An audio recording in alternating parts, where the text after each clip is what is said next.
Ольга Бергольц. Я говорю с тобой под свист снарядов.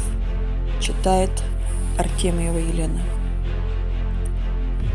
Я говорю с тобой под свист снарядов. Угрюмым заревом озарена. Я говорю с тобой из Ленинграда, страна моя, печальная страна. Кронштадтский злой неукротимый ветер в мое лицо закинутое бьет. В бомбоубежищах уснули дети.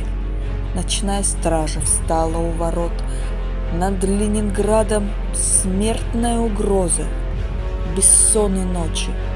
Тяжек день любой, но мы забыли, что такое слезы, что называлось страхом и мольбой. Я говорю нас, граждан Ленинграда, не поколеблет грохот канонад. И если завтра будут баррикады, мы не покинем наших баррикад. И женщины с бойцами встанут рядом, и дети нам патроны поднесут, и надо всеми нами зацветут старинные знамена Петрограда. Руками сжав обугленное сердце, такое обещание даю я, горожанка, мать красноармейца, погибшего под стрельней в бою. Мы будем драться с беззаветной силой.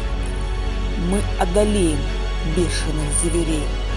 Мы победим, клянусь тебе, Россия, от имени российских матерей.